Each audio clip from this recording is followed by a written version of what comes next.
بہکاوے ڈرامے کی next episode تو بہت ہی انٹرسٹنگ اور ایموشنل ہونے والی ہے۔ فائنلی وہ وقت آ ہی گیا کہ جہانگیر اپنا نوٹوں اور زیورات سے بھرا بیگ کھول کے چیک کرنے والا ہے جو کہ اندر سے خالی پڑا ہے۔ اب جہانگیر اور ستارہ دونوں ہی ایک دوسرے کی جان کے دشمن بن کے سارے راز بھائی جی کے سامنے اگلنے والے ہیں، کیونکہ دونوں کا شک ایک دوسرے پہ جائے گا، جبکہ ان دونوں کے وہم و گمان میں بھی نہیں ہوگا کہ گھر سے بھاگنے کے بعد جس ہوٹل میں ان دونوں نے اسٹے کیا تھا، ہوٹل کے مینیجر نے بیگ تو ان کو دھکے مارنے سے پہلے ہی خالی کر لیا تھا۔ جہانگیر کو اب جا کے یہ بات سمجھ آئی ہے کہ وہ جب بھی بھائی جی کے سامنے ستارہ سے نکاح کرنے کی خواہش کا اظہار کرتا تھا تو بھائی جی اسے ٹال کیوں دیتے تھے۔ دراصل بھائی جی کی تو اپنی گندی نظر ستارہ پہ ہے۔ چلو بھائی جی تو ہیں ہی اسی کماش کے انسان، لیکن اس ستارہ کو کیا ہوا کہ اس نے اپنے شوہر کو زہر تو میری محبت میں دی تھی، لیکن اب ستارہ ہر وقت بھائی جی کے ساتھ ان کے کمرے میں گھسی رہتی ہے یا پھر ان کے ساتھ شاپنگز کے لیے باہر نکلی ہوتی ہے۔ ابھی بھی بھائی جی کے کمرے سے جب ستارہ اور بھائی جی کی اونچا اونچا ہنسنے کی آوازیں آتی ہیں تو جہانگیر کی برداشت جواب دے جاتی ہے۔ ستارہ کو کمرے سے باہر آنے کا کہتا ہے اور غصے سے کہتا ہے کہ اب تم بھائی جی سے تحفے بھی وصول کرنے لگی ہو۔ ستارہ جو پہلے ہی جہانگیر سے بدظن ہو چکی ہے جب سے جہانگیر نے اسے یاد کرایا ہے کہ جس دن بھائی جی کو پتا چل گیا نا کہ تم اپنے شوہر کا قتل کر کے بھاگی ہو، تو وہ جو ابھی تمہیں بہت معصوم سمجھ رہے ہیں، جب اس معصوم چہرے کے پیچھے چھپا اصل بھیانک چہرہ دیکھیں گے تو تمہیں پولیس کے حوالے کرنے میں ذرا دیر نہیں لگائیں گے۔ تو ستارہ نے اسی دن فیصلہ کر لیا تھا کہ جلد سے جلد اس جہانگیر سے جان چھڑوانی ہے، کیونکہ اس کے پاس میرے ماضی کے سارے راز موجود ہیں۔ تبھی جب جہانگیر اس پہ روب جھاڑتا ہے تو ستارہ تو اونچی اونچی چیخنا چلانا شروع کر دیتی ہے کہ آخر تم میرے اوپر اتنے پہرے لگانے والے ہوتے کون ہو؟ ویسے بھی یہ سب تحفے تحائف بھائی جی نے مجھے اپنی خوشی سے دیے ہیں۔ جبکہ جہانگیر ستارہ کو آہستہ بولنے کا کہتا ہے اور اسے سمجھانے کی کوشش کرتا ہے کہ بھائی جی ٹھیک انسان نہیں ہیں، ان سے جتنا ہو سکے دور رہو، کہ اتنے میں بھائی جی شور شرابہ سن کے باہر آتے ہیں اور جہانگیر کو سنا ہی دیتے ہیں کہ اگر تمہیں ستارہ کی اتنی ہی پرواہ تھی تو یہ سب اسے گھر سے بھگانے سے پہلے سوچنا تھا، اور جہانگیر سے صاف کہہ دیتے ہیں کہ ستارہ پہ زیادہ روب جھاڑنے کی ضرورت نہیں ہے۔ جبکہ جہانگیر بھائی جی کو ہاتھ کے اشارے سے چپ ہونے کا کہتے ہیں کہ یہ ہمارا آپس کا معاملہ ہے، آپ کو بیچ میں بولنے کی ضرورت نہیں ہے۔ جہانگیر کا یہ کہنا ہے کہ بھائی جی کا غصہ تو آؤٹ آف کنٹرول ہو جاتا ہے، فوراً ہی جہانگیر کا گلا دبوچ لیتے ہیں کہ تو ہوتا کون ہے مجھ پہ حکم چلانے والا۔ جبکہ ستارہ جب معاملہ زیادہ خراب ہوتا دیکھتی ہے تو فوراً بھائی جی کا بازو پکڑتی ہے اور جہانگیر کا گلا چھڑوانے کی کوشش کرتی ہے۔ بھائی جی ستارہ کے کہنے پہ جہانگیر کا گلا چھوڑ تو دیتے ہیں، لیکن جہانگیر اسی وقت فیصلہ کر لیتا ہے کہ دفع ہو میری طرف سے، یہ ستارہ رہے اسی بھائی جی کے پاس۔ یہ ہے ہی ایسی 2 نمبر عورت جو پہلے اپنے شوہر کو زہر دے کے میرے ساتھ بھاگی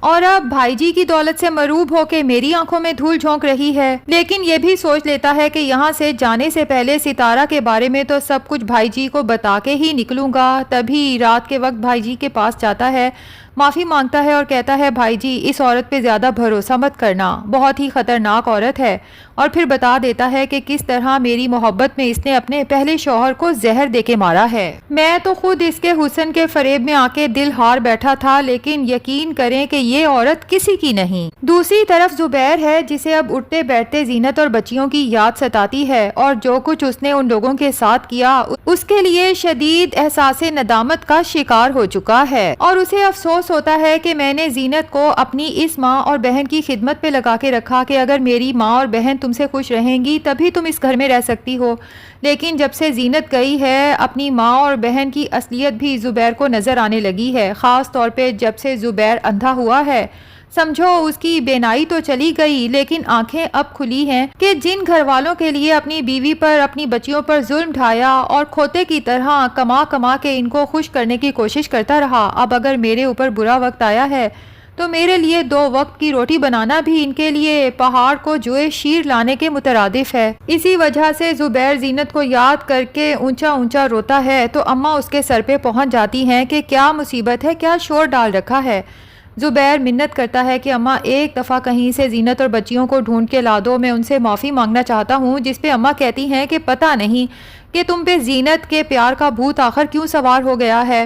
اگر اتنی ہی تمہیں زینت کی پرواہ تھی تو اس کے کردار پہ الزام لگا کے اسے گھر سے نکالنے سے پہلے سوچنا تھا نا، یا پھر جب تم زینت پہ سوکن لا رہے تھے تب تمہیں اس کا احساس کرنا چاہیے تھا۔ اب دن رات شور کر کر کے ہمارا جینا بھی محال کر رکھا ہے۔ دوسری طرف جہانگیر بھائی جی کو ستارہ کے بارے میں سب کچھ بتانے کے بعد فارم ہاؤس سے جانے کا فیصلہ کر لیتا ہے، لیکن جانے سے پہلے جب اپنا زیورات اور پیسے سے بھرا بیگ چیک کرتا ہے تو وہ اندر سے خالی ملتا ہے۔ اب جہانگیر کا پورا شک ستارہ کی طرف جاتا ہے تو غصے میں کمرے سے باہر نکلتا ہے کہ میں ستارہ کو اتنے آرام سے اپنا حصہ ہضم کرنے تو نہیں دوں گا۔ ستارہ سے کہتا ہے سیدھے سیدھے بتا دو کہ بیگ میں جو جولری اور پیسہ تھا وہ تم نے کہاں چھپایا ہے، جبکہ جہانگیر کی بات پہ ستارہ کو تو حیرت کا جھٹکا لگتا ہے۔ کیا مطلب؟ تمہارا کہنے کا مطلب یہ ہے کہ بیگ میں جولری اور پیسہ نہیں ہے؟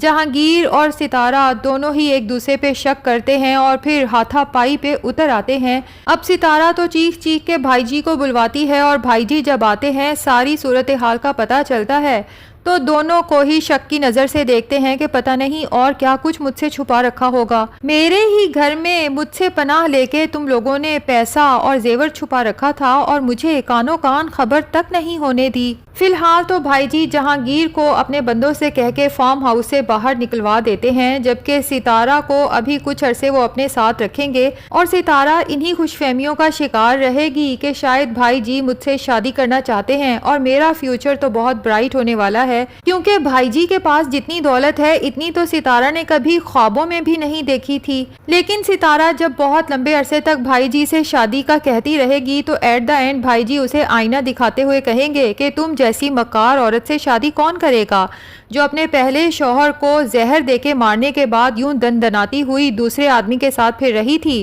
اور پھر اسے چھوڑ کے مجھ سے دوستی کر لی۔ کل کلام مجھ سے دل بھر گیا تو مجھے بھی زہر دے کے کسی اور کے ساتھ نکل جاؤ گی۔ اور بھائی جی کا یہ ذلت بھرا تماچا جب ستارہ کے منہ پہ لگے گا تب جا کے ستارہ کو ہوش آئے گا اور احساس ہوگا کہ اپنی زندگی کو بہترین بنانے کی دوڑ میں وہ اپنی عزت کو تو کہیں بہت پیچھے چھوڑ آئی اور ہاتھ کچھ بھی نہیں آیا سوائے اس ذلت آمیز زندگی کے۔ دوسری طرف اسلم اب سدرا کو تو شیشے میں اتار ہی چکا ہے اور اسے یقین دلا چکا ہے کہ وہ سدرا سے بے لوث محبت کرتا ہے، اور اماں کو بھی باتوں باتوں میں سدرا کا احساس دلانے کی کوشش کرتا ہے کہ جس طرح سے سدرا کے شوہر نے اسے دھوکہ دیا، مجھے تو سدرا کی بہت فکر رہتی ہے۔ اب اسلم پورا پلان بنا چکا ہے کہ پہلے تو وہ سدرا سے شادی کرے گا اور شادی کے بعد کوئی ایسی کہانی ڈالے گا کہ سدرا اور اماں اسلم کے ایک اشارے پہ یہ گھر بیچنے کو تیار ہو جائیں، جبکہ گھر بیچتے ساتھ ہی اسلم یہاں سے رفو چکر ہو جائے گا، سدرا اور اماں اسے ڈھونڈتی رہ جائیں گی۔ لیکن ناظرین پاسبل ہے کہ وزیر اس سے پہلے ہی زبیر کو اسلم کی انٹینشنز کا بتا دے، اور وزیر پتہ نہیں ابھی تک کیوں چپ ہے، کیونکہ اسے تو اسلم کی ایک ایک حرکت کا پتہ ہے، حتیٰ کہ یہ بھی پتہ ہے